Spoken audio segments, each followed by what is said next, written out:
من يهده الله فلا مضل له ومن يضلل فلا هادي له وأشهد أن لا إله إلا الله وحده لا شريك له وأشهد أن محمدا عبده ورسوله يا أيها الناس اتقوا ربكم الذي خلقكم من نفس واحدة وخلق منها زوجها وبث منهما رجالا كثيرا ونساء واتقوا الله الذي تساءلون به والأرحام إن الله كان عليكم رقيبا يا أيها الذين آمنوا اتقوا الله حق تقاته ولا تموتن إلا وأنتم مسلمون يا أيها الذين آمنوا اتقوا الله وقولوا قولا سديدا يصلح لكم أعمالكم ويغفر لكم ذنوبكم ومن يطع الله ورسوله فقد فاز فوزا عظيما أما بعد فإن أصدق الحديث كتاب الله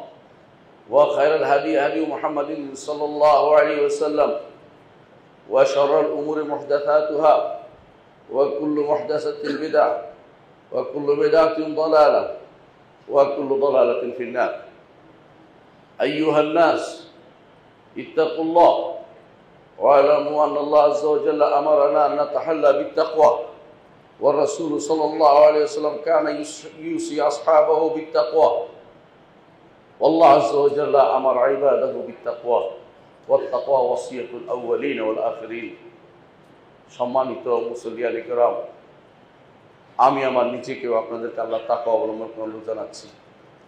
যেই তাকওয়া অবলম্বন করলে আমরা আল্লাহর জান্নাত পেয়ে ধন্য হতে পারবো। যতক্ষণ পর্যন্ত তাকওয়ার অধিকারী না হতে পারবো, জান্নাতে পাওয়ার আশা ছেড়ে দিতে হবে। তাকওয়া যত কম থাকবে তত দেরিতে জান্নাতে যাব, যত বেশি তাকওয়া হবে তত তাড়াতাড়ি জান্নাতে যেতে পারবো। ন্যূনতম তাকওয়া হচ্ছে ঈমান। ন্যূনতম তাকওয়া হচ্ছে ঈমান থাকা। যার ঈমান নাই তার কোনো তাকওয়া নাই, মুত্তাকি হতে পারে নাই। এই জন্য জান্নাতে যেতে হলে তাকওয়া লাগবে। আল্লাহ তাআলা বলছেন, তিলকাল জান্নাতুল্লাতী নুরিসু মিন ইবাদিনা মান কানা তাকিয়া। আমার বান্দাদের মধ্যে যারা মুত্তাকি তাদেরকে শুধু এই জান্নাতের ওয়ারিশ করব। সুতরাং ঈমান এবং আমল সালেহ এই দুটি জিনিসে যারা পরিপূর্ণ তাদের জীবন সম্পর্কে আমাদের জানা দরকার। নিঃসন্দেহে মুহাম্মদ রাসূলুল্লাহ সাল্লাল্লাহু আলাইহি ওয়াসাল্লাম তিনি ছিলেন তাকওয়ার চরম উদাহরণ এবং তার চেয়ে মুত্তাকি পৃথিবীতে কেউ হইতে পারবে না, কারণ তিনি আল্লাহকে বেশি জানেন। যে আল্লাহকে বেশি জানে সে আল্লাহকে বেশি তাকওয়া অবলম্বন করে। রাসূলুল্লাহ সাল্লাল্লাহু আলাইহি ওয়াসাল্লামের পরে সাহাবায়ে কেরাম আল্লাহকে সবচেয়ে বেশি জানতেন, এই জন্য তারা সবচেয়ে বেশি মুত্তাকি ছিলেন। তাদের মধ্যে কেউ ছিল সিদ্দিক, কেউ ছিল শহীদ, কেউ হচ্ছে নেককার। এদের এই তিন শ্রেণীর বাইরে তারা কেউ নন, হয় সালেহ, না হয় শহীদ, না হয় সিদ্দিক। মুহাম্মদ রাসূলুল্লাহ সাল্লাল্লাহু আলাইহি ওয়াসাল্লাম বিভিন্ন উপলক্ষে সাহাবায়ে কেরামকে কাউকে বলতেন যে তুমি শহীদ হবে, তারা শহীদ হয়েছে পরবর্তীতে। কোনো উপলক্ষে তিনি বলতেন যে ওহদ তুমি চুপ থাকো, তুমি নড়াচড়া করো না, তোমার উপর তো একজন শহীদ, দুজন শহীদ আছে, একজন সিদ্দিক আছে। দেখা গেছে পরবর্তী তারা দুজন শহীদ হয়েছে। এবার মুহাম্মদ রাসূলুল্লাহ সাল্লাল্লাহু আলাইহি ওয়াসাল্লাম উম্মতের মধ্যে শ্রেষ্ঠ ব্যক্তি কারা তাদের কথা ঘোষণা করে গেছেন।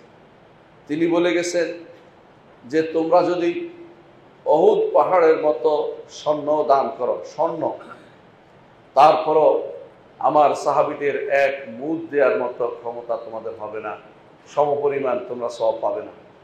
সাহাবায়ে কেরাম রাদিয়াল্লাহু আনহুম আজমাইন তাদের পায়ের, তাদের ঘোড়ার পায়ের খুরার যে মাটি ছিল ওই মাটির তুল্য পরবর্তী জেনারেশনে কেউ হতে পারবে না। এই সাহাবায়ে কেরামের মধ্যে শ্রেষ্ঠ হচ্ছেন 10 জন সাহাবী, যাদের নিয়ে আপনাদের সাথে আমি আলোচনা করি প্রতি জুমাতে। আজকে আমরা 9 নম্বর সাহাবী নিয়ে আলোচনা করব। আর একজন সাহাবী আছে উরওয়া ইবনে জুবাইর, পরবর্তীতে আলোচনা করব। আজকে আমরা আলোচনা করব 9ম সাহাবী তালহা ইবনে উবাইদুল্লাহ রাদিয়াল্লাহু আনহু নিয়ে, যিনি শহীদ বলে রাসূল ঘোষণা করে গেছেন। সেই সাহাবী নিয়ে আজকে আমরা আলোচনা করব। কেন আমরা সাহাবায়ে কেরাম নিয়ে আলোচনা করি? আজ উম্মতে মুসলিমা, মুসলিম উম্মত আজ আদর্শ হারিয়ে ফেলেছে, আদর্শ খুঁজে পাচ্ছে না। তারা আদর্শ খুঁজে পরবর্তীতে অমুক দেশের প্রধান, তমুক দেশের প্রধান নিয়ে, অমুকের থিওরি নিয়ে, অমুক খেলোয়াড় নিয়ে, অমুকের বিষয় নিয়ে তারা আজ বিভিন্নভাবে আদর্শ হারিয়ে ফেলেছে। তারা আদর্শ জায়গা খুঁজে পাচ্ছে না। আমাদেরকে তো আদর্শ হিসেবে নিতে মুহাম্মদ রাসূলুল্লাহ সাল্লাল্লাহু আলাইহি ওয়াসাল্লাম বলেছেন, তার সাহাবীদেরকে নিতে বলেছেন। রাসূল বলেছেন, মা আনা আলাইহি আল-ইয়াউম ওয়া আসহাবি। যুগে যুগে অনেক ফিতনা হবে, অনেক রকমের মতাদর্শ আসবে। এই মতাদর্শগুলি তোমাদেরকে 72 ফেরকায় বিভক্ত করে ফেলবে। তাই হয়েছে আজ আপনারা দেখবেন মুসলিম উম্মাহ শতদা বিভক্ত।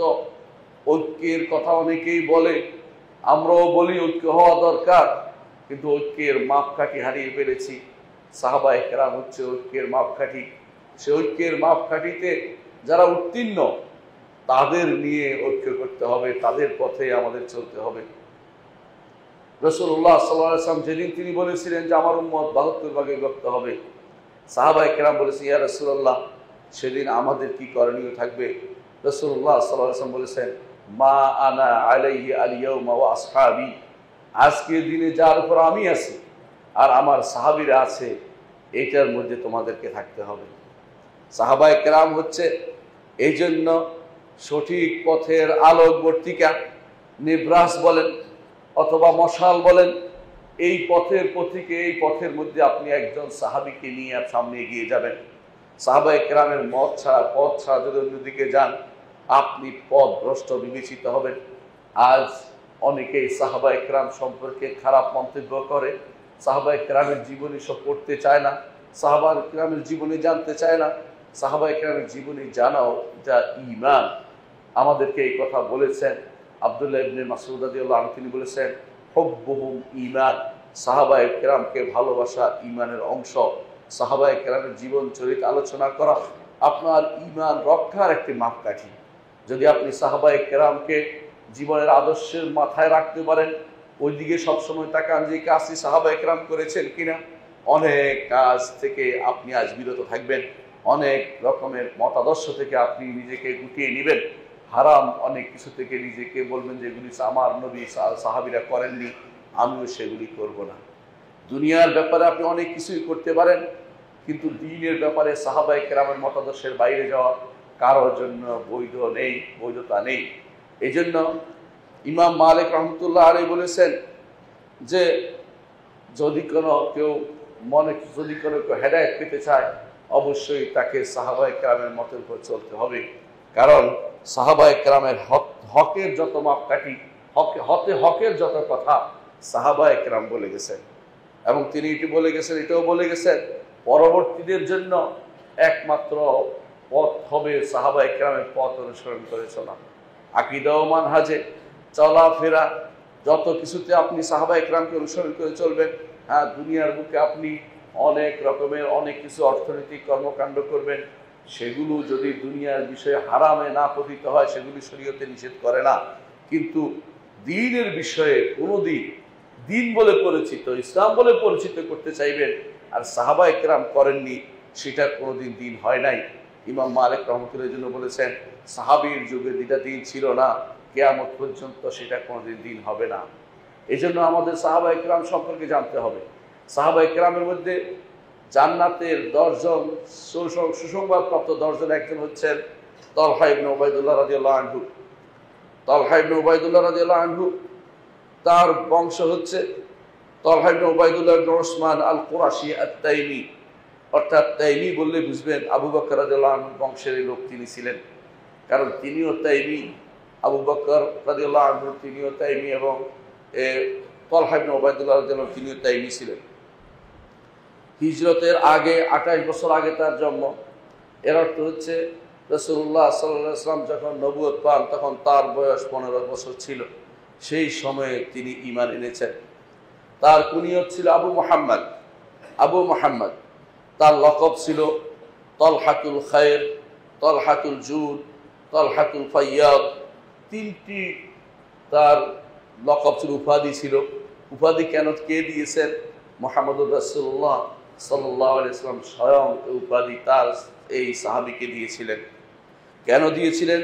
কারণ তিনি অতি বেশি মাত্রায় দান করতেন, হাতের কাছে যা পেতেন তাই তিনি দান করে দিতেন। তিনি হচ্ছেন তলহাতুল খায়র। আমরা ইতিমধ্যে অনেক সাহাবীর কথাই জেনেছি, সব সাহাবী দান করেছেন। বিশেষ করে 10 জন সাহাবী, প্রত্যেকেই দানের ক্ষেত্রে হাত ছিল প্রসারিত। কিন্তু এই সাহাবীর জন্য রাসূলুল্লাহ সাল্লাল্লাহু আলাইহি সাল্লাম আল ফাইয়াদ এই লকবটি পছন্দ করেছেন, যার অর্থ হচ্ছে যে তিনি অনবরত দানশীল, অনবরত যিনি দান করে তাকে ফাইয়াদ বলা হয়। তিনি শুধু দানে নয়, যুদ্ধও ছিলেন সেরা, তাকে বীর সুজা বলা হতো, এবং তিনি ঘোড়সওয়ার শুধু দুর্দান্ত, তার মতো এত দ্রুত ঘোড়সওয়ার কেউ করতে পারতো না যুদ্ধের ময়দানে, এই জন্য তাকে ফারেসুল ময়দান বলা হতো। সমস্ত যুদ্ধে তিনি মুহাম্মদ রাসূলুল্লাহ সাল্লাল্লাহু আলাইহি ওয়াসাল্লামের সাথী ছিলেন। একমাত্র বদরের যুদ্ধে রাসূলুল্লাহ সাল্লাল্লাহু আলাইহি ওয়াসাল্লামের সাথে তিনি অংশগ্রহণ করেননি।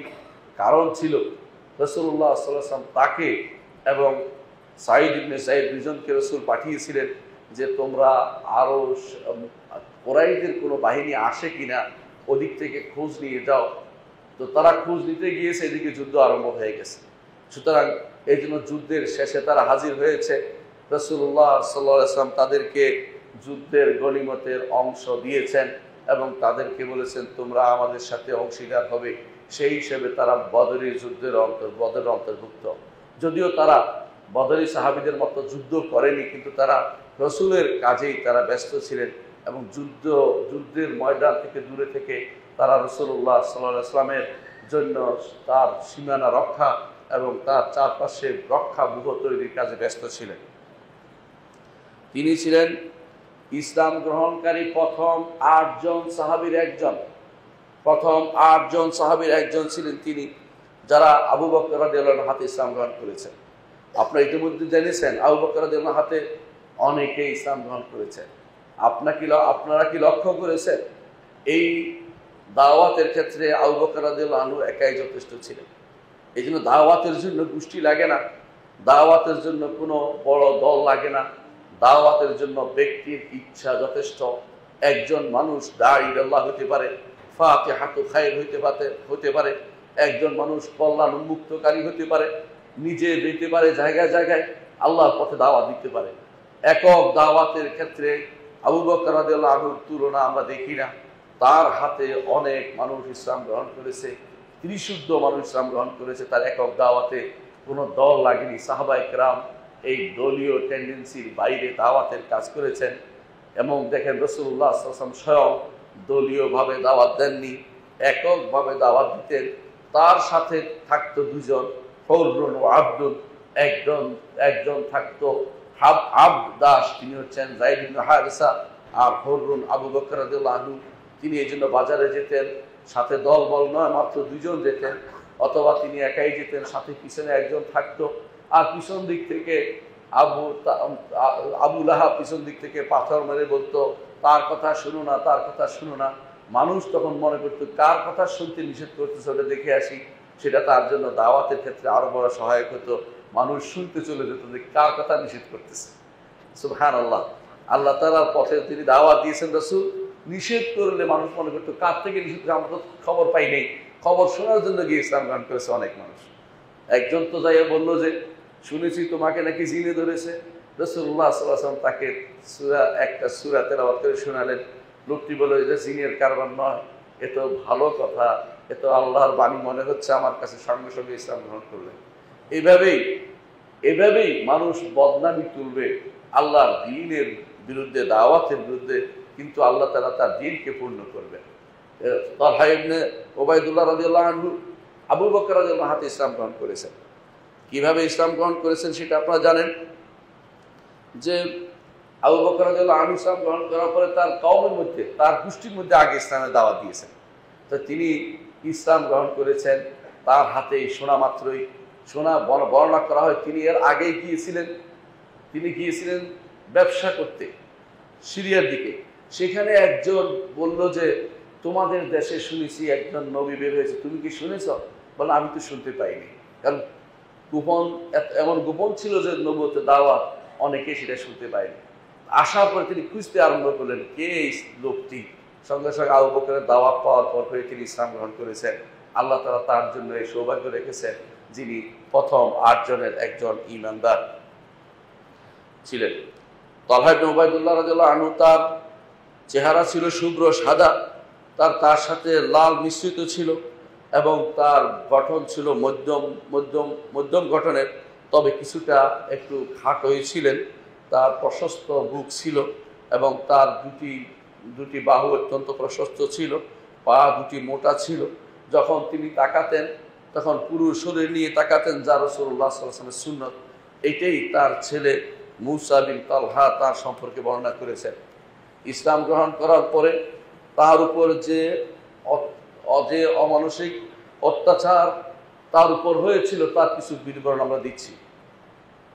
যখন তার বংশের লোক নওফল ইবনে খুয়াইলিদ জানতে পারলেন যে আবু বকর এবং তালহা দুজনেই ইসলাম গ্রহণ করেছে, তখন তারা দুজনকে এক রশিদে বেঁধে রাখলো এবং কঠিনভাবে শাস্তি দিল। এই কিন্তু এত শাস্তির পরও ইসলাম থেকে তাদেরকে পিছপা করতে পারেনি। শেষ পর্যন্ত সে অপারগ হয়ে সে ছেড়ে দিল যে ওদের দ্বারা কিছুই হবে না, কিন্তু আল্লাহ তাআলা তাদের দ্বারাই সব হয়েছে, তার দ্বারাই কিছু হয় নাই। যে ব্যক্তি ইসলামের বিরুদ্ধে দাঁড়িয়েছে তাদেরকে আল্লাহ অপমান করেছে, কিন্তু তারা ইসলামের উপর অটল ছিলেন।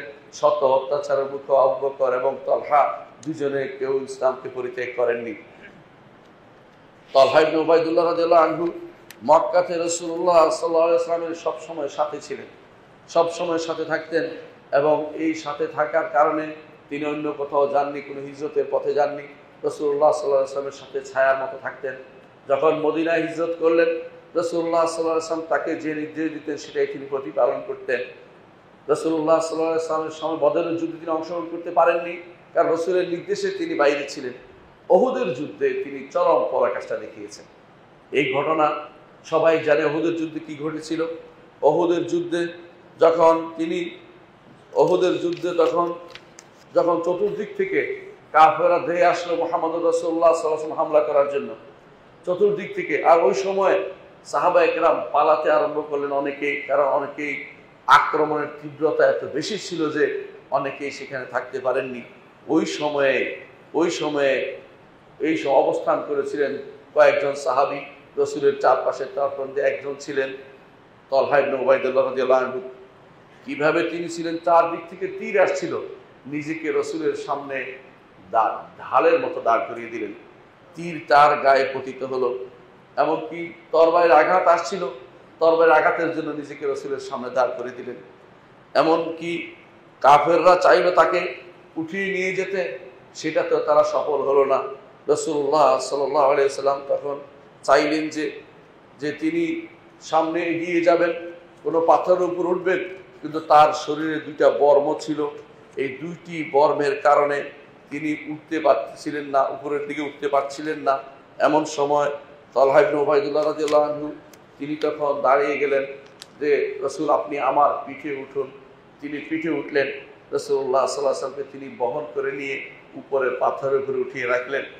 এই জন্য বলা হয়ে থাকে যে এই দিন তিনি যা দেখিয়েছেন, যে তিনি নিজের জীবনকে বিপন্ন করে যা দেখিয়েছেন, সেটা আর কোনোদিন কেউ দেখাতে পারেনি। রাসূলুল্লাহ সাল্লাল্লাহু আলাইহি ওয়াসাল্লামের সেদিন দাঁত ভেঙে গিয়েছিল, চতুর্থ দাঁতটি ভেঙে গিয়েছিল এবং ঠোঁট কেটে গিয়েছিল এবং তার চেহারা দিয়ে রক্ত প্রবাহিত হয়েছিল। তখন এই অবস্থায় একবার তালহা ইবনে উবাইদুল্লাহ রাদিয়াল্লাহু আনহু সামনে এগিয়ে গিয়ে তাদেরকে প্রতিরোধ করে কাফেরদেরকে আরেকবার রাসূলের সামনে এসে দাঁড়িয়ে যায়। কিভাবে গেলে রাসূলকে রক্ষা করতে হবে সেই চিন্তায় তিনি বিভোর ছিলেন। রাসূলুল্লাহ সাল্লাল্লাহু আলাইহি ওয়াসাল্লাম এই ঘটনা যখনই সাহাবায়ে কেরাম বর্ণনা করেন, তখনই তারা তালহা ইবনে উবাইদুল্লাহর প্রশংসা করতেন। সেদিন জুবাইর রাদিয়াল্লাহু আনহু বলেন, জুবাইর আরেকজন সাহাবী, তিনি বলেন যে রাসূলুল্লাহ সাল্লাল্লাহু আলাইহি ওয়াসাল্লাম উহুদের দিনে তার উপর দুটি বর্ম ছিল। একটি পাহাড়ে উঠতে চেয়েছেন, পাহাড়ে উঠতে পারতেছে না, পাথরের উপর উঠতে অনেক ভারী ছিল। তখন সে অবস্থায় দাঁড়িয়ে গেলেন তালহা ইবনে উবাইদুল্লাহ, তার উপরে উঠে বসলেন। তিনি তাকে নিয়ে উপরে উঠে পাথরের উপরে উঠিয়ে দিলেন। সে হচ্ছেন তালহা ইবনে উবাইদুল্লাহ রাদিয়াল্লাহু আনহু। রাসূলুল্লাহ সাল্লাল্লাহু আলাইহি ওয়াসাল্লাম তখন বললেন, আউজাবা তালহা জান্নাতকে ওয়াজিব করে নিয়েছে, অর্থাৎ জান্নাতের জন্য তার নামটি তখনই লেখা হয়ে গেছে। এই জন্য দেখা যাচ্ছে যে তিনি সেদিন যে দাঁড়িয়েছিলেন, পরবর্তীতে তার শরীরে 70-এর উপরে আঘাত পাওয়া গিয়েছিল। 70-এর উপরে আঘাত পাওয়া গিয়েছিল। তার হাত বেকার হয়ে গিয়েছিল, তার হাতের মধ্যে কোনো কাজ করতো না, এত বেশি পরিমাণে তীরের আঘাত ছিল এবং তরবারির আঘাত ছিল এবং নেজার আঘাত ছিল, যে হাত আর কোনোদিন কাজ করেনি, এরকম হয়ে গিয়েছিল। কিন্তু সবই ছিল রাসূলুল্লাহ সাল্লাল্লাহু আলাইহি ওয়াসাল্লামের জন্য। রাসূলুল্লাহ সাল্লাল্লাহু আলাইহি ওয়াসাল্লামকে ভালোবাসায় নিজের হাতকে তিনি কোরবানি করেছেন, নিজের শক্তিকে কোরবানি করেছেন, শরীরকে কোরবানি করেছেন এবং নিজের শরীরের অনেক অংশ তিনি শেষ পর্যন্ত সারা জীবন এভাবে টেনেছেন, কিন্তু আল্লাহর দিন থেকে সামান্যতম পিছপা হননি। তিনি হচ্ছেন ওবায়দুল্লাহ ইবনে তালহা ইবনে ওবায়দুল্লাহ রাদিয়াল্লাহু আনহু। তার আবু বকর রাদিয়াল্লাহু আনহু যখনই তার কথা স্মরণ করতেন, তালহা ইবনে ওবায়দুল্লাহ রাদিয়াল্লাহু আনহুর কথা স্মরণ করতেন, তখনই বলতেন যে তিনি হচ্ছেন জান্নাতি, তার ব্যাপারে রাসূল জান্নাতের ঘোষণা করে গেছেন। আর যখনই আবু বকর উহুদের কথা বর্ণনা করতেন, তখনই বলতেন এই দিনটি হচ্ছে তালহা ইবনে ওবায়দুল্লাহ, কারণ সেদিন আমরা রাসূলের পাশে দাঁড়াতে পারিনি, তালহা ইবনে ওবায়দুল্লাহ সেদিন রাসূলের পাশে দাঁড়িয়ে গিয়েছিলেন। তার যে সমস্ত গুণের মধ্যে আমরা আগে উল্লেখ করেছিলাম যে রাসূলুল্লাহ সাল্লাল্লাহু আলাইহি ওয়াসাল্লাম তাকে ফাইয়াদ বলেছেন, কারণ তিনি অতি মাত্রায় দান করতেন। রাসূলুল্লাহ সাল্লাল্লাহু আলাইহি ওয়াসাল্লামের সময় তার নাম আরেকটি ছিল তলহাতুল খায়র, কল্যাণের তলহা। কল্যাণ করতে, যে কোনো কল্যাণ কাজে তিনি অগ্রণী ছিলেন। একবার রাসূলুল্লাহ সাল্লাল্লাহু আলাইহি ওয়াসাল্লাম এক উপত্যকা দিয়ে যাচ্ছিলেন, জিজ্ঞাসা করলেন উপত্যকার নাম কি? সাহাবায়ে কেরাম বললেন যে এর নাম বিসান। রাসূল বললেন যে এর নাম নোমান। বিসান শব্দের অর্থ হচ্ছে দুর্ভাগ্য। তিনি তো বললেন দুর্ভাগ্যের কিছু হতে পারে না, নাম পরিবর্তন করে রাখলেন নোমান, অর্থাৎ নেয়ামতপূর্ণ হিসেবে রাখলেন। এইটা শুনে তালহা ইবনে ওবায়দুল্লাহ রাদিয়াল্লাহু আনহু পরবর্তীতে উপত্যকা কিনে এটাকে সদাকা করে দিলেন।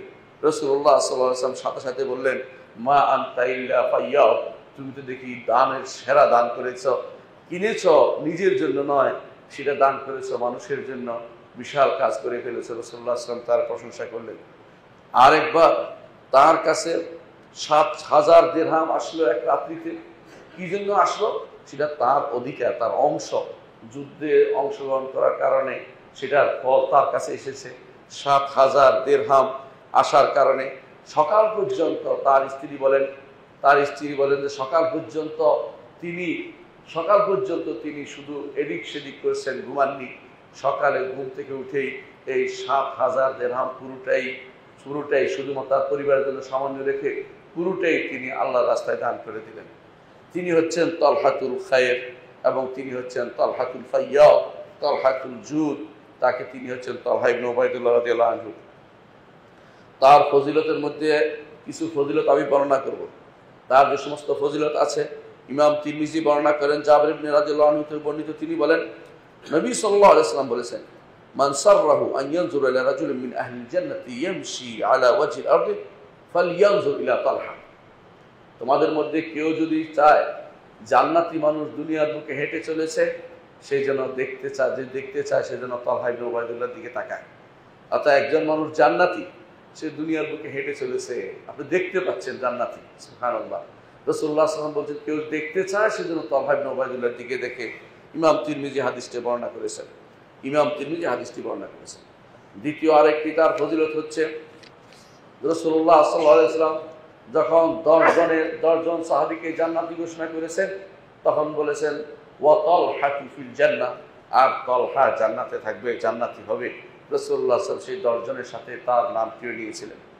তৃতীয়ত, ইমাম তায়ালিসি বর্ণনা করেন, তার মুসনাদে বর্ণনা করেন, মুআবিয়া রাদিয়াল্লাহু আনহু থেকে বর্ণনা করেন, রাসূলুল্লাহ সাল্লাল্লাহু আলাইহি ওয়াসাল্লামের থেকে রাসূলুল্লাহ সাল্লাল্লাহু আলাইহি ওয়াসাল্লাম বলেছেন, তালহা ইবনে ওবায়দুল্লাহ মিম্মান কাদা নাহবা, তালহা ইবনে ওবায়দুল্লাহ ওই ব্যক্তিদের অন্তর্ভুক্ত যারা তাদের নিজেদের জানকে আল্লাহর রাস্তায় দান করেছেন।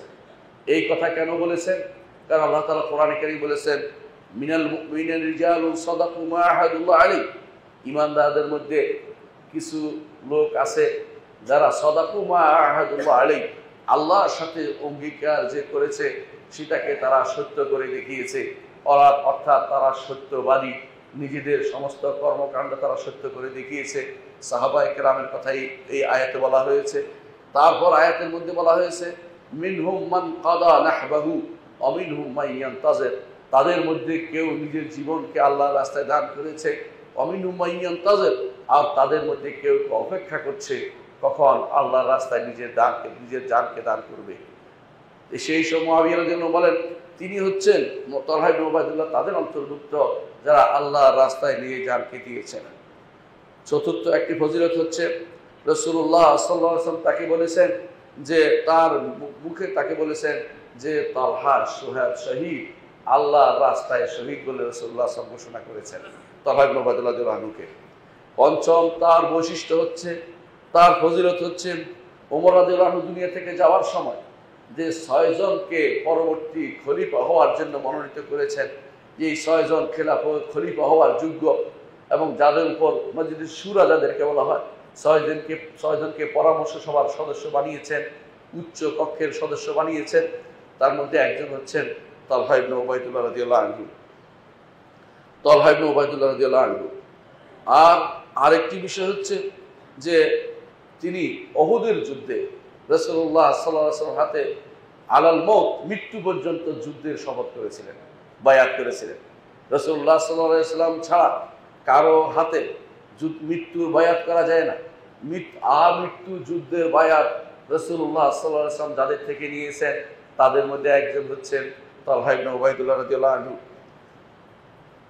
যখন ওমর রাদিয়াল্লাহু আনহু 6 জনের মধ্যে তার খলিফা হওয়া, পরবর্তী খলিফা হওয়ার নাম ঘোষণা করে গেলেন, এদের মধ্যে যে কোনো একজনকে খলিফা বানানোর নির্দেশ দিলেন। আব্দুর রহমান ইবনে আওফ রাদিয়াল্লাহু আনহুকে বললেন যে তুমি এদের মধ্যে চুরাহা করবে, ব্যবস্থা করে নিবে, এদের মধ্যে নির্বাচনের ব্যবস্থা করবে কি হবে। তখন তালহা ইবনে উবাইদুল্লাহ রাদিয়াল্লাহু আনহু তিনি পক্ষ নিলেন, ওসমান ইবনে আফফান রাদিয়াল্লাহু আনহুর পক্ষ নিলেন, আর জুবাইর রাদিয়াল্লাহু আনহু আলী রাদিয়াল্লাহু আনহুর পক্ষ। এই পক্ষ হচ্ছে শুধু মত দেয়া, ঝগড়া নয়। পরবর্তীতে সবাই একসাথে ওসমান ইবনে আফফান রাদিয়াল্লাহু আনহুর পক্ষে তারা কাজ করেছেন, পরবর্তীতে একসাথেই তারা কাজ করেছেন। কিন্তু আপনারা জানেন যে ওসমান ইবনে আফফান রাদিয়াল্লাহু আনহু কিভাবে শহীদ হয়েছেন, মাজলুম ভাবে। তার বাগীরা যারা সীমা লঙ্ঘনকারী তারা হানাহানি মারামারি করতে মদিনায় এসে তার ঘরকে চতুর্দিক থেকে ঘিরে ফেলেছিলেন।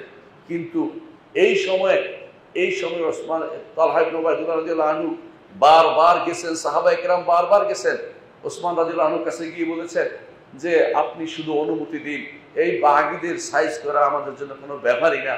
কিন্তু ওসমান রাদিয়াল্লাহু আনহু তিনি আরো উচ্চাঙ্গের মানুষ ছিলেন, তিনি বলেছেন আমার কারণে মুসলিমদের মধ্যে রক্ত প্রবাহ হবে আমি এটা চাই না, আমাকে রক্ষার জন্য তো মুসলিম মেরে ফেলবে এটা আমি চাই না।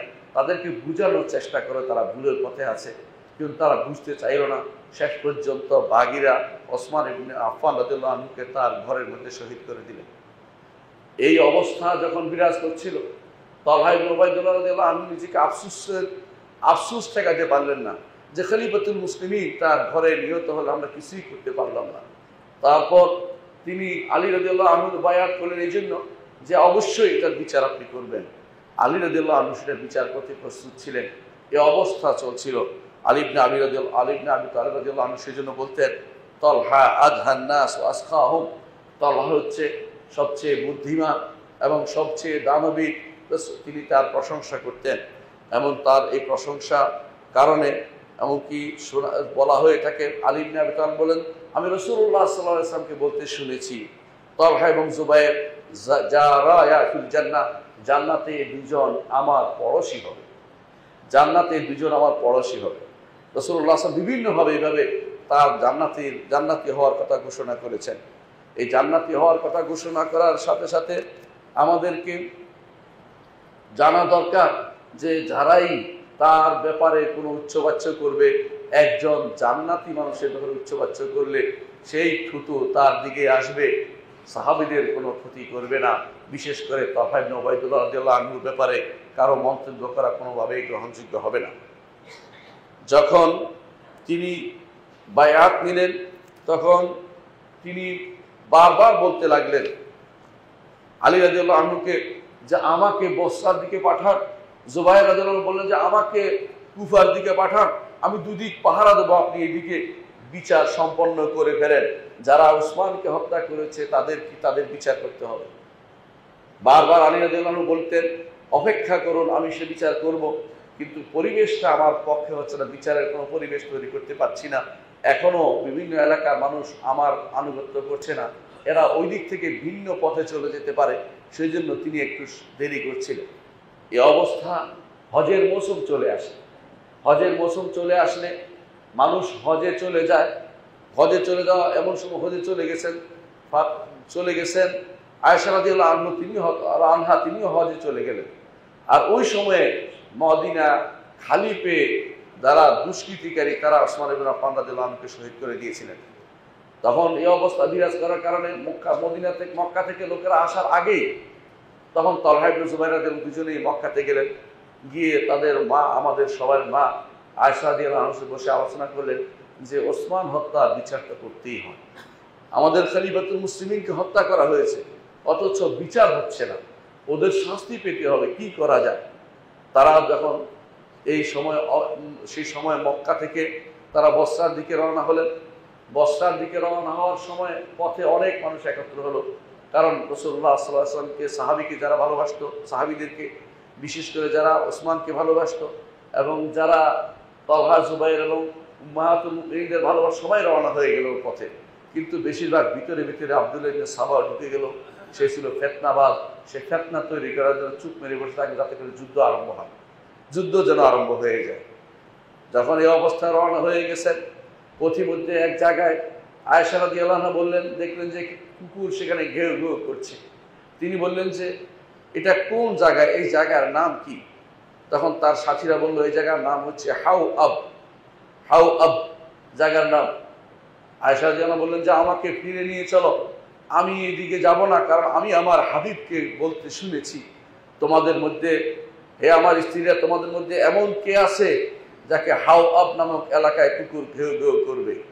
আমার মনে হয় আমাকে উদ্দেশ্য নিয়েছে, আমি চলে যাব, আমি এই যুদ্ধ, আমি এখানে কোনো কিছু করতে যাব না, আমি কেন এখানে আসবো, আমি চলে যাব। কিন্তু সবাই মিলে বুঝাইলেন, আপনি তো সন্ধি করতে যাচ্ছেন, আপনি তো কোনো যুদ্ধ করতে যাচ্ছেন না। এই কথা বলে তাকে নিয়ে আসলো বসরাতে।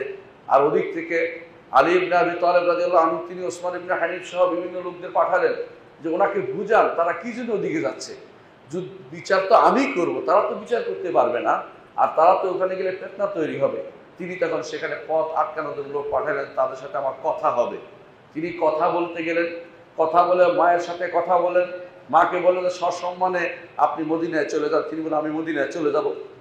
তখন তালহা ইবনে জুবাইর দুজনে রাজি হয়ে গেলেন মদিনায় চলে যেতে। রাতের মধ্যে তারা ঘুমিয়ে গেলেন, সকালে যাবেন। রাতের মধ্যে ফিতনাবাজরা বুঝলো যে যদি তারা মদিনায় চলে যায় আলী ইবনে আবি তালেব তাদের বিচার করবে, কারণ তারা ফিতনা তৈরি করেছে। সেই জন্য তারা রাতের মধ্যে আক্রমণ করে দিল, একে অপরের শিবিরে আক্রমণ করলো। ঘুম থেকে উঠে সবাই মনে করলো, তারা তো আর গায়েব জানে না, তারা মনে করলো বিপক্ষ বোধহয় আমাদের গায়ে আক্রমণ করে বসেছে। সেই যুদ্ধ আরম্ভ হলো।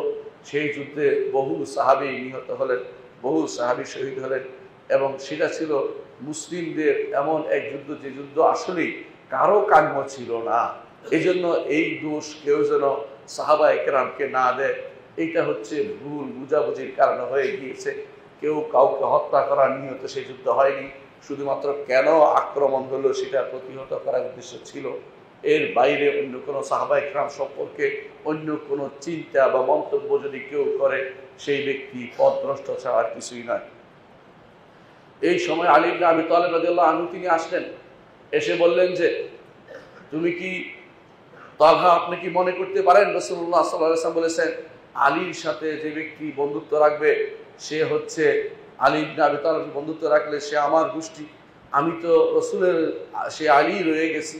তিনি বললেন যে আমার তো মনে ছিল না, আমার এখন মনে পড়ছে, আমি যুদ্ধ থেকে চলে যাব, আমি যুদ্ধ করব না। তিনি রওনা হয়ে গেছেন। এমন সময় একটি তীর এসে তার গায়ে আঘাত করলো, তালহা ইবনে উবাইদুল্লাহ, এবং সেখানে তিনি মারা গেলেন। অনেকে বলে থাকে যে মারওয়ান তাকে আঘাত করেছে। এই ঘটনা, এই বর্ণনা একদম শুদ্ধ না।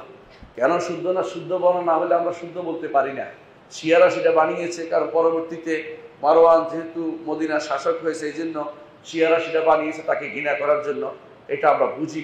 কিন্তু এই ঘটনার সাথে মারওয়ান জড়িত ছিল না, বরং একটি উড়া তীর এসে তাকে হত্যা করে ফেলেছে। যখন আলী ইবনে আবি তালেব রাদিয়াল্লাহু আনহু তাকে অবস্থায় দেখলেন, তখন তিনি বললেন, ইয়া আযা আলাই আবা মুহাম্মদ, আবু মুহাম্মদ, আমি আপনাকে অবস্থায় দেখে আমার কষ্ট হচ্ছে। আপনি তো আকাশের তারকার নিচে থাকার কথা ছিল না, আপনি তো জান্নাতের পাখি, আপনি নিচে এভাবে মারা যাবেন আমার চোখের সামনে, আমি সেটা দেখতে চাচ্ছিলাম না। বোঝা গেল সাহাবায়ে কেরাম একে অপর প্রতি রোহামা বাইনাহুম, দয়াদ্র ছিলেন। যুদ্ধগুলি যেন তাদের উপর আল্লাহর পক্ষ থেকে বিশেষভাবে এইভাবে হবে তাদের উপর নির্ধারিত ছিল, এতে কোনো সন্দেহ নেই। সেই জন্য তারা এই যুদ্ধে, যতই যুদ্ধ হয়েছে, কেউ কারোর বিরুদ্ধে কিছু বলে নাই, বরং তারা বলতো কেন মারা গেল, আফসোস করতো শুধুমাত্র। আলী ইবনে আবি তালেব রাদিয়াল্লাহু আনহু আফসোস করছিলেন যে আবু মুহাম্মদ, আপনার এই অবস্থা দেখে আমার কষ্ট হচ্ছে। আপনি জমিনের নিচে শ্রেষ্ঠ মানুষদের একজন, তারপরও আপনি এখানে মারা যাবেন। তারপর তিনি তার মুখের বালু মুছে দিলেন এবং তারপর দোয়া করলেন এবং তাকে সেখানে দাফন করলেন। তিনি হচ্ছেন আলী ইবনে আবি তালেব রাদিয়াল্লাহু আনহু। তিনি তার সাথীদের ব্যাপারে এরকম ছিলেন, অর্থাৎ তার বিরুদ্ধে যুদ্ধে অবতীর্ণ হয়েছে, কিন্তু তাকে তারা ভালোবাসা থেকে কোনো মুক্ত করেন নাই। তার কবর ছিল ইরাকে তার কবর হয়েছিল। সেখানে পানি এসে ওই এলাকা একবার ভেঙে ফেলছিল, সেই এলাকা ভেঙে ফেলছিল। তো তিনি একজনকে স্বপ্নে দেখিয়েছেন, আল্লাহ জানে কিভাবে দেখিয়েছেন, বলে আমি এখানে কষ্ট হচ্ছে। তারা তার লাশকে তুলে আরেক জায়গায় নিয়ে গেলেন, যেখানে দাফন করলেন। যেরকম লাশ ছিল পরবর্তীতে একই রকমের লাশ, তার মধ্যে দেখা গেছে কোনো পরিবর্তন তার শরীরে হয়নি।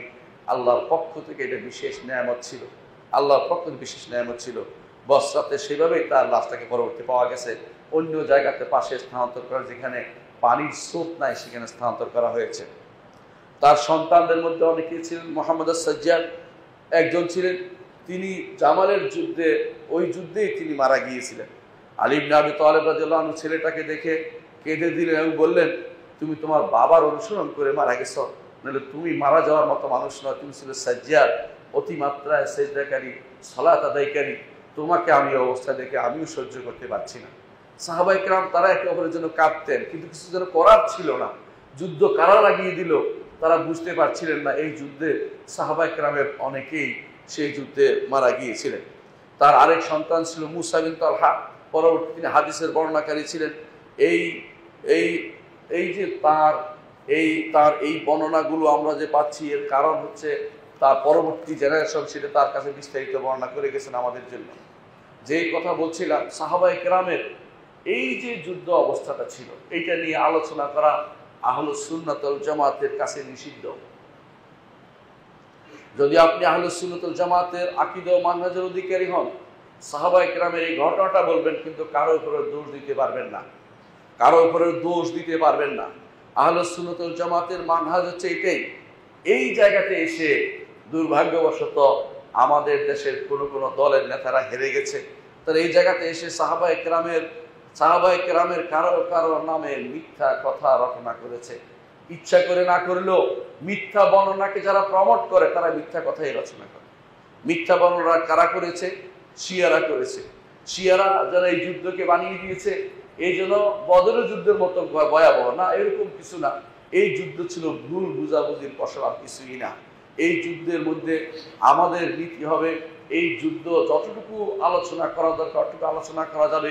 যখনই কারো ব্যাপারে কোনো দোষ দেখা যাবে, কোনো সাহাবীকে দোষ দেওয়া হচ্ছে, তখনই বুঝতে হবে এই ঘটনা শুদ্ধ নয়। কারণ সাহাবায়ে কেরামের অন্তরকে আল্লাহ তাআলা যাচাই করে নিয়েছেন। আব্দুল্লাহ ইবনে মাসউদ রাদিয়াল্লাহু আনহু বলেন, উলাইকাল্লাযীনা ইমতাহানাল্লাহু কুলুবাহুম লিত্তাকওয়া, আল্লাহ তাদের অন্তরকে তাকওয়ার জন্য পছন্দ করে নিয়েছেন। কিয়ামত থেকে বাছাই করে রাসূলের সাহাবী হওয়ার জন্য তাদেরকে নির্বাচিত করেছেন। সুতরাং তাদের অন্তরে একে অপরের বিরুদ্ধে কোনো বিদ্বেষ ছিল না। রোহামা বাইনাহুম, অন্তরের মধ্যে একে অপরের প্রতি রহমত ছিল। যুদ্ধ কেন হয়েছে সেটা নিয়ে টেনশন করার দরকার নেই। এই যুদ্ধ থেকে শিক্ষা নেওয়ারও কোনো দরকার নেই। অনেকে আছে শিক্ষা নেওয়ার নাম করে একে অপরকে দোষারোপ করে। এই কাজটি দয়া করে করতে পারবেন না।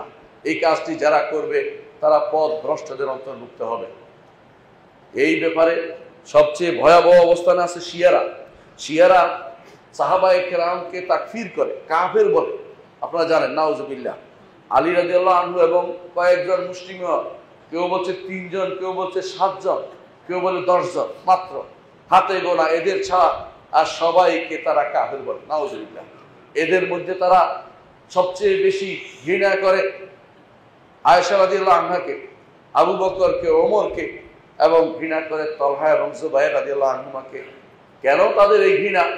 কারণ তারা বুঝছে যে এই দুইজনে আগে যুদ্ধ করে পারস্য সম্রাটের রাজত্বকে তছনছ করে দিয়েছিল। সেটা বলতে পারে না, না বলে তারা সাহাবায়ে কেরামকে ঘৃণা করে। সাহাবায়ে কেরামকে ঘৃণা করার অর্থ হচ্ছে আমাদের দ্বীন ও ঈমানকে প্রশ্নবিদ্ধ করা।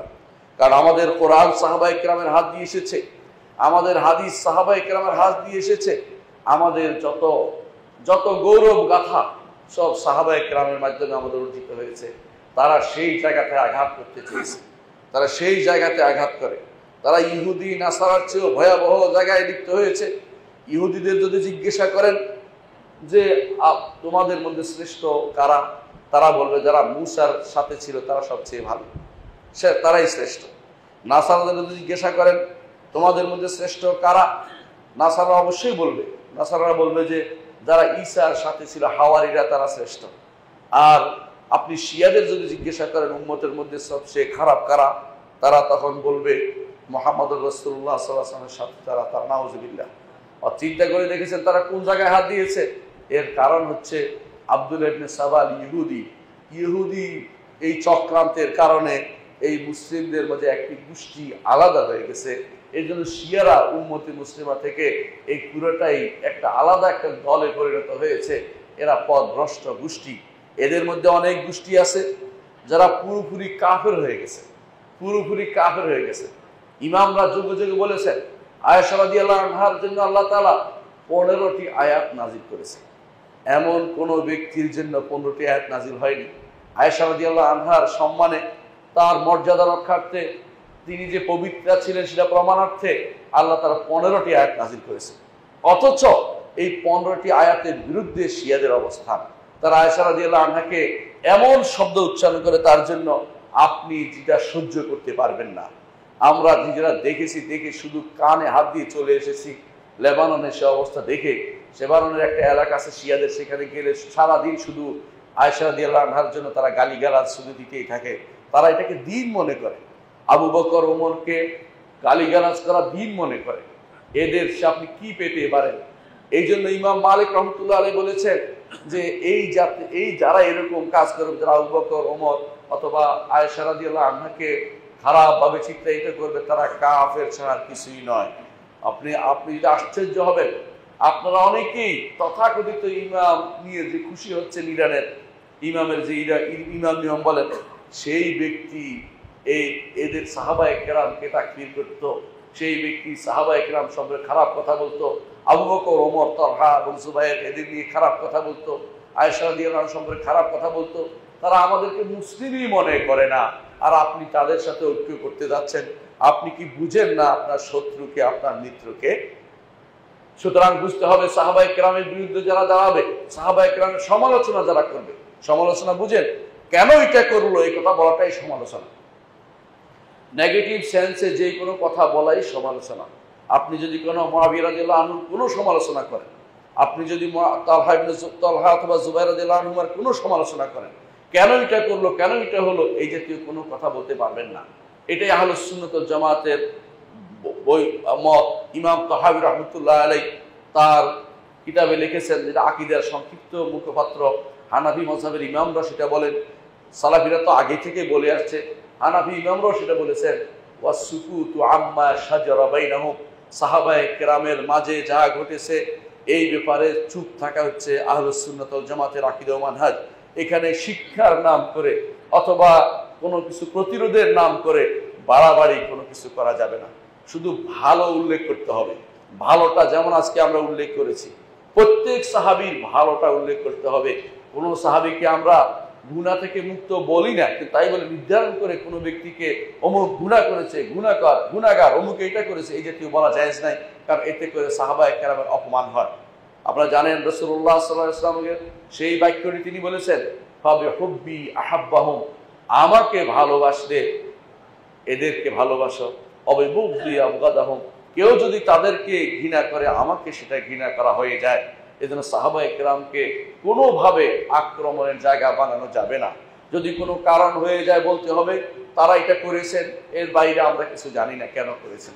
এর বাইরে কারণ বের করে ইউরোপিয়ানদের জন্য, কাফেরদের জন্য আমাদের সাহাবায়ে কেরামের ব্যাপারে আঘাত করতে দেওয়ার কোনো সুযোগ তৈরি করে দেওয়া যাবে না। কারণ আমাদের দিন সাহাবায়ে কেরাম সালফে সালেহিনের পথে পদাঙ্ক অনুসরণ করে চলে। এই জন্য আমাদেরকে সালাফি মানহাজের অনুসরণকারী বলে। আমরা এই জন্য সালাফি আহলুল হাদিস যারা, তারা কখনো সাহাবায়ে কেরামের ব্যাপারে কোনো ছাড় দেয় না। যোগে যোগে এই কাজটি করে এসেছেন। এই জন্য সাহাবায়ে কেরামের ব্যাপারে যারাই কথা বলবে সঙ্গে সঙ্গে তাদেরকে বয়কট করে দিবেন। এটা ইমানদারের কাজ, ইমানি দায়িত্ব ছাড়া কিছু, ইমানি দায়িত্ব এটা মনে করে সেই কাজটি আপনাকে রাখবেন। যত ফিতনা বের হয়েছে মনে রাখবেন, প্রত্যেকটি ফিতনাবাজরা আক্রমণ করছে সাহাবায়ে কেরামকে। শিয়ারা আক্রমণ করেছে সাহাবায়ে কেরামকে, খারেজিরা আক্রমণ করেছে সাহাবায়ে কেরামকে, মুতাজিলা আক্রমণ করেছে সাহাবায়ে কেরামকে, এমনকি আরো যারা বের হয়েছে প্রত্যেকটি ফেরকা তারা সাহাবায়ে কেরামকে হয় অসম্মান করেছে, নয় বলেছে তারা বুঝতো না, তারা নাকি বেশি বুঝতো। আপনি আশ্চর্য হবেন, মুতাজিলারা ইবনে ওমর রাদিয়াল্লাহু আনহুকে বলতো গণমানুষের লোক, তারা বিশেষ লোক নিজেদেরকে বলতো। আব্দুল্লাহ ইবনে ওমর রাদিয়াল্লাহু আনহু বলতে গণমানুষের লোক, মানে সর্বসাধারণ মানুষ, সর্বসাধারণ মানুষ বলে তারা এরকম কথাবার্তা চালু করতো। এরাই ছিল যত ফিতনাবাজ দেখবেন তাদের সর্বশেষ কাজ হবে সাহাবায়ে কেরামকে আক্রমণ করে বসা। কারণ সাহাবায়ে কেরামকে আক্রমণ করতে পারলে হাদিস মানা লাগবে না, সাহাবায়ে কেরামকে আক্রমণ করতে পারলে কোরআনের বিধানকে সব মানা লাগবে না। তারা এই জন্য এই জায়গাতে আঘাত করত। সেই জন্য আমরা বলবো যারা তলহা ইবনে জুবাইর রাদিয়াল্লাহু আনহু, তলহা এবং জুবাইর এই দুইজন রাদিয়াল্লাহু আনহু, এইদেরকে রাদিয়াল্লাহু আনহুমা, এদেরকে যারা নাকেসিন বা যারা বলে যে অঙ্গীকার ভঙ্গকারী শিয়ারা এগুলি বলে থাকে এবং আমাদের দেশে বাংলায় সেটা প্রচারও করে থাকে, এই লোকগুলো নিজেরা পথভ্রষ্ট এবং আখিরাতে এদের পরিণতি ভয়াবহ হবে। হয় ঈমান হারা হয়েছে, নইলে তারা জাহান্নামে যাওয়ার জন্য রাসূলুল্লাহ সাল্লাল্লাহু আলাইহি ওয়াসাল্লামের পক্ষ থেকে ধমকি প্রাপ্ত হয়েছে। কারণ রাসূলুল্লাহ সাল্লাল্লাহু আলাইহি ওয়াসাল্লাম তিনি বলেছেন যে একটি ব্যতীত মা আনা আলাইহি ওয়া আসহাবি, আমি এবং আমার সাহাবীদের পথের বাইরে যারা আছে সবাই জাহান্নামে যাবে। এই পথের বাইরে চলার কোনো সুযোগ নেই। সুতরাং এরা জাহান্নামে যাবে, চিরস্থায়ী হবে যদি কোনো কুফরি করে ফেলে, আর কুফরি না হলে অস্থায়ী হলেও জাহান্নামে তারা যাওয়ার জন্য রাসূলের পক্ষ থেকে সাবধান বাণী জানানো হয়েছে আমাদেরকে। সুতরাং সেই হিসেবে আমরা প্রত্যেকটি কথা মেপে বলতে হবে। কোনোভাবেই কোনো বক্তব্য এনে তাদের কোনো বক্তব্য এনে একে অপরের বিরুদ্ধে লাগিয়ে দেওয়া যাবে না, এটা মনে রাখতে হবে। অনেকে একখানের বক্তব্য আরেকখানে এনে এক সাহাবীর বক্তব্য আর সাহাবীর বক্তব্যের বিরুদ্ধে লাগিয়ে দেয়, ওইটা করা যাবে না। আমাদের এই দায়িত্বের ভিতরে পড়ে না। আমরা সাহাবায়ে কেরামকে জন্য অন্তরটাকে পরিচ্ছন্ন রাখবো। অন্তরটা যদি আমাদের পরিচ্ছন্ন থাকে, এই অন্তরের ভিতরে কোনো কিছু না থাকে, তাহলে হাসরের দিন আল্লাহ তাআলা যেটা বলেছেন ওয়া নাযানা মা ফি সুদুরিহিম মিন গিল্লিন ইখওয়ানান আলা সুরুরিন মুতাকাবিলিন, তাদের অন্তরে যে সমস্ত হিংসা বিদ্বেষ ছিল এগুলিকে আমি উঠিয়ে দেব। একে অপরে তারা খাটের সামনে বসে, সপ্তর খাটের সামনে বসে একে অপরে তারা সামনাসামনি বসবে। চিন্তা করতে পারেন সাহাবায়ে কেরাম আলী ইবনে আবি তালিব রাদিয়াল্লাহু আনহু, তালহা ইবনে জুবাইর রাদিয়াল্লাহু আনহুমা, অন্যরা সবাই কিন্তু ঠিকই জান্নাতে যাবে, যারা সবাই কিন্তু পরস্পর মুখোমুখি হয়ে বসবে। কিন্তু আপনি তাদের নিয়ে খারাপ মন্তব্য করে আপনার ভবিষ্যৎ আপনি নষ্ট করে ফেললেন, আপনি শেষ হয়ে গেলেন। তাদের কোনো ক্ষতি হলো না, কিন্তু আপনি নিজেকে শেষ করে দিলেন। এই জন্য আপনার দায়িত্ব হবে তাদের ব্যাপারে সাবধান। সাহাবায়ে কেরামের ব্যাপারে কোনো কারো মন্তব্য, সামান্যতম মন্তব্য সহ্য করবেন না। বিশেষ করে মুআবিয়া রাদিয়াল্লাহু আনহুর ব্যাপারে পরবর্তীতে যা করে ভয়াবহ আক্রমণ করে বসে, এই আক্রমণ কোনোভাবেই গ্রহণ করবেন না, মেনে নিবেন না, কোনো রকমের ওই প্রশ্ন তোলার চেষ্টা করবেন না। তিনি যা বলে বুঝেছেন করেছেন, তার ইজতিহাদ ছিল, এর মাধ্যমে তিনি সওয়াবের অধিকারী হবেন। আপনি যখন তার সামনে তার জন্য খারাপ মন্তব্য করবেন, আপনি জাহান্নামের অধিকারী হয়ে যেতে পারেন। আল্লাহর কাছে সেই জন্য ক্ষমা প্রার্থনা করা উচিত। আকুলু কাউলি হাযা ওয়া আস্তাগফিরুল্লাহ লি ওয়া লাকুম ওয়া লিসাইরিল মুসলিমিন ফাস্তাগফিরু ইন্নাহু হুয়াল গফুরুর রাহিম। ইন্নাল হামদালিল্লাহ নাহমাদুহু ওয়া নাস্তাঈনুহু ওয়া নাস্তাগফিরুহু ওয়া নাউযু বিল্লাহি মিন শুরুরি আনফুসিনা ওয়া মিন সাইয়্যাতি আমালিনা। من يهده الله فلا مضل له ومن يضلل فلا هادي له واشهد ان لا اله الا الله وحده لا شريك له وأشهد أن محمدا عبده ورسوله أما بعد বলছিলাম তালহা ইবনে উবাইদুল্লাহ রাদিয়াল্লাহু আনহুর কথা। তিনি একজন এমন সাহাবী ছিলেন রাসূলুল্লাহ সাল্লাল্লাহু আলাইহি সাল্লাম যার ব্যাপারে বলেছেন দুনিয়ার বুকে হাঁটছে অথচ জান্নাতি মানুষ দুনিয়ার বুকে হেঁটে চলেছে। তাদের যদি পদাঙ্ক অনুসরণ করতে পারি তাহলে আমরাও দুনিয়ার বুকে হাঁটলেও জান্নাতি মানুষ হতে পারবো। আল্লাহর কাছে সেজন্য তাদেরকে আমরা যেন আদর্শ আমরা বানাইতে পারি তৌফিক আমরা কামনা করি। আল্লাহর কাছে সবসময় চাইব তিনি যেন আমাদেরকে সাহাবা ইকরামের পদাঙ্ক অনুসরণকারী বানান। কারণ অন্য কোনো পদাঙ্ক অনুসরণ করে বলে আপনি সালাফি হইতে পারবেন না, আপনি আহলে হাদিসদের অনুসারী হইতে পারবেন না, যাদের ব্যাপারে রাসূলুল্লাহ সাল্লাল্লাহু আলাইহি ওয়াসাল্লাম বলেছেন কিয়ামত পর্যন্ত আমার উম্মতের একটি গোষ্ঠী হকের উপর থাকবে, কেউ তাদেরকে অপমানিত করলে অপমানিত হবে না, তারা আমার আল্লাহর কাছে তারা সম্মানিত থাকবে এবং কেউ তাদেরকে ক্ষতি করতে পারবে না। তাদের অন্তর্ভুক্ত হতে গেলে আপনাকে সাহাবায়ে কেরামের পদাঙ্ক অনুসরণ করে চলতে হবে। সুতরাং তাদেরকে আমরা যথাযথ অনুসরণ করে চলি। আলা ওয়া সাল্লু আলা সাইয়্যিদিল বাশারিয়া মুহাম্মদ ইবনে আব্দুল্লাহ কামা আমাল্লাহু আযজা ওয়া জাল্লা ফি কিতাবিহি ওয়া সান্না বিমালাইকাতিল মুসাব্বিহাতিল কুদসি ওয়া সাল্লাতা বিকুম আইয়ুহাল মুমিনুন ফাকালা তাআলা মুখবিরা ওয়া আমিরা ইন্নাল্লাহা ওয়া মালাইকাতাহু ইউসাল্লুনা আলান নবী ইয়া আইয়ুহাল্লাযিনা আমানু সাল্লু আলাইহি ওয়া সাল্লিমু তাসলিমা ওয়া ক্বালা আন-নবী সাল্লাল্লাহু আলাইহি ওয়াসাল্লাম মান সাল্লা আলাইহি মাতান সাল্লাল্লাহু আলাইহি বিআশর আল্লাহুম্মা সাল্লি আলা মুহাম্মদ ওয়া আলা আলি মুহাম্মদ কামা সাল্লাইতা আলা ইব্রাহিম ওয়া আলা আলি ইব্রাহিম ইন্নাকা হামিদুম মাজিদ اللهم بارك على محمد وعلى آل محمد كما باركت على إبراهيم وعلى آل إبراهيم إنك حميد مجيد اللهم ارزقنا الخلفاء الراشدين أبي بكر وعمر وعثمان وعلي وأن سائر الصحابة والتابعين رضوان الله عليهم أجمعين اللهم اغفر لنا ولإخواننا الذين سبقونا بالإيمان ولا تجعل في قلوبنا غلا للذين آمنوا ربنا إنك رؤوف رحيم আল্লাহ আমাদের সবাইকে আপনি ক্ষমা করে দিন। আল্লাহ সাহাবায়ে কেরামকে অনুসরণ করার তৌফিক আমাদের দিন। আল্লাহ আমাদের মধ্যে যারা মারা গেছে সবাইকে জান্নাত দিন। আল্লাহ আমাদের এখানকার মোতাল্লি সাহেবের আত্মীয় মারা গেছে, আল্লাহ তাকে আপনার জান্নাতের অধিবাসী করুন। আল্লাহ আমাদেরকে আপনি ক্ষমা করে দিন। আল্লাহ আমাদের কোনো ভাই দোয়া চেয়েছেন অসুস্থ, আল্লাহ সবাইকে আপনি ক্ষমা করে দিন, সবাইকে আপনি অসুস্থতা দান করুন। আল্লাহ যদি চলে যেতে ঈমান নসিব হয়ে দুনিয়া থেকে তাদেরকে বিদায় দিন। আল্লাহ আপনার প্রিয় বান্দা হিসেবে আমাদের কবুল করুন। আল্লাহ আমাদেরকে সাহাবায়ে কেরামের পদাঙ্ক অনুসরণ করার তৌফিক দান করুন। আমাদের সন্তানদের জন্য সাহাবায়ে কেরামকে আমরা আদর্শ বানাতে পারি তৌফিক আমাদের দিন। আমরা নিজেরা জীবনের সর্ব মুহূর্তে আল্লাহ রসুল সাল্লাল্লাহু আলাইহি ওয়াসাল্লামের সাহাবীদের পদাঙ্ক অনুসরণ করার তৌফিক আমাদের দিন। আল্লাহ আমাদেরকে আপনি ক্ষমা করে দিন। আল্লাহ আমাদের মধ্যে যারা অসুস্থ দান করুন। আল্লাহ যারা বিপদে আছে বিপদগ্রস্ত তাদের বিপদ থেকে উদ্ধার করে দিন। আল্লাহ দুনিয়ার যত ফিতনা আছে তাদেরকে আমাদেরকে বাঁচিয়ে দিন। আল্লাহ ফিতনা থেকে আমাদেরকে বাঁচিয়ে দিন। আল্লাহ আমাদের দ্বীনকে আপনি সহযোগিতা করুন। আল্লাহ মুসুল দীনাকা ওয়া কিতাবাকা ওয়া সুন্নাতা নবীক। আল্লাহ সুন্নাতকে যারা সহযোগিতা করে, আল্লাহ দ্বীনের সুন্নাতকে যারা সহযোগিতা করে, হাদিসকে যারা সহযোগিতা তাদেরকে আপনি সহযোগিতা করুন। আল্লাহ আমাদের এই দেশে আল্লাহ আমাদের দ্বীনের প্রচার প্রসারের তৌফিক দান করুন। বেদাত থেকে আমাদেরকে মুক্তি দিন। আল্লাহ শিরক ও বেদাতের যে সমস্ত আখড়া সেগুলোকে আপনি দূর করার তৌফিক আমাদের দিন। যারা আমাদের উপরে ভালো কাজ করবে তাদেরকে, আমাদের জন্য ভালো কিছু করবে তাদেরকে আমাদের উপরে শাসক হিসেবে প্রতিষ্ঠিত করুন। যারা আমাদের উপরে ক্ষতির কারণ হবে তাদেরকে আমাদের পথ থেকে দূরে সরিয়ে দিন। আমাদেরকে আপনি কবুল করুন, আমাদেরকে আপনি কবুল করুন। আল্লাহ আমাদেরকে আপনি কবুল করুন। আল্লাহুম্মা গফির ওয়ারহাম ওয়া আনতা খায়রুর রাহিমিন। ইবাদাল্লাহ রাহিমাকুমুল্লাহ।